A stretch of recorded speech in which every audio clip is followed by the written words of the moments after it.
All. I'm an advocate in the High Court.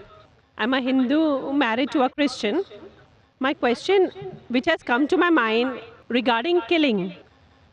If killing is strictly prohibited in Islam, why don't the Muslim spiritual leaders openly criticize and unitedly fight the killings going on in the name of jihad? How can Muslims allow Islam to be misused and misquoted by a few of those Muslims who are maligning the name of the entire community in the entire world? Sister asked a very good question. She said that she was impressed with the teaching of Islam, that Islam is against killing innocent human beings. But how come all the Muslim leaders don't get together and condemn the killing that is going on in the name of jihad? And just because of few black sheep, Islam is being maligned. Sister, for the detailed answer, you should listen to my last talk in the last conference, 1 year back in November 2008, my final speech of the second International Peace Conference was Media and Islam, War or Peace. The main thing to blame, it is the media. It is the media which picks up black sheep of the community and they portray as though they're exemplary Muslims. It is the media. So what you see in the media is not what's exactly happening. Quran clearly mentions in Surah Maida, chapter number 5, verse number 32, that if anyone kills any other human being, whether it be a Muslim or non-Muslim, unless it be for murder or for spreading corruption in the land, it is as though he has killed the whole of humanity. And if anyone saves any human being, it is as though he has saved the whole of humankind. So killing any innocent human being is a sin in Islam. Not only is it a sin, it is as though you have killed the whole of humanity. So anyone killing, you find cases taking place, going on the street and a bomb blast takes place, etc. Killing innocent human being is totally prohibited. It's clear cut. And when I went to USA, I went to UK, we have Muslim organizations condemning what bomb blast took place in the tube station in London. We condemn it. I went to America, I found some of the Muslim organizations condemning what's happening in 9/11. I agree with them. I agree with them. What happened in 9/11? A few thousand people killed. It is to be condemned. Who did it? I don't know. I'm not saying Muslim did it. It is the media which is saying there's no proof at all. There's no proof. But whoever did it, there are, if you go on the internet, you have various documentaries showing that it was a government job, inside job. George Bush did it. I don't know who did it.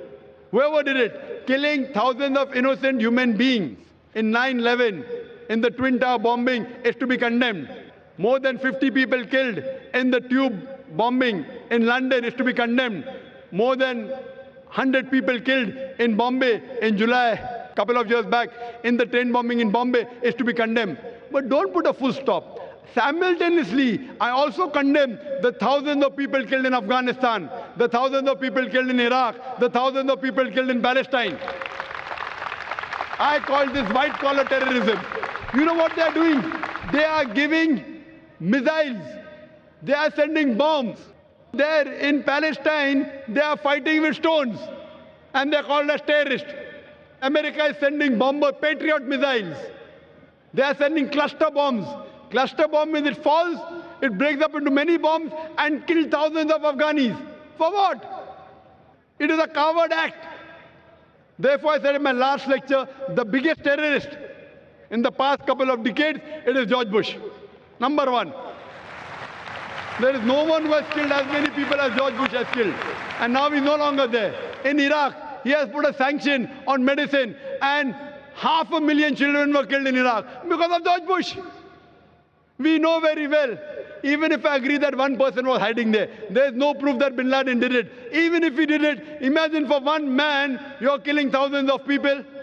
It is absurd. What we find, it is the media which is portraying. Media which is portraying that Muslims are doing this. I do know there are black sheep, sister. There are black sheep in a community. There are black sheep in every community. Indian media talks about Kashmir. How often do they talk about Assam? Naxalite, the Maoist. You know the biggest threat to India are the Maoists. What are they doing? They are bombarding the police stations. They are killing the police. The maximum killing that has been done in India by the Maoists, by the communists, the LTT, Hindus. Who calls them Hindu terrorist? You go to Assam, the Christian terrorist.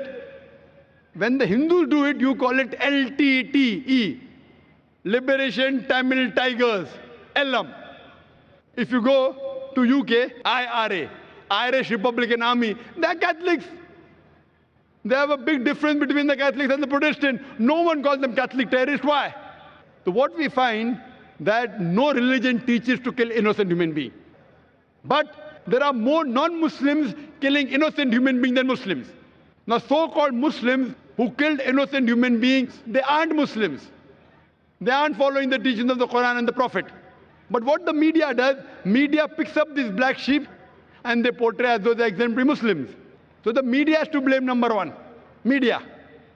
The media can change black into white, day into night, hero into villain, villain into a hero. You can hear my talk, Is Terrorism a Muslim Monopoly? And you'll get more details, inshallah. Thank you.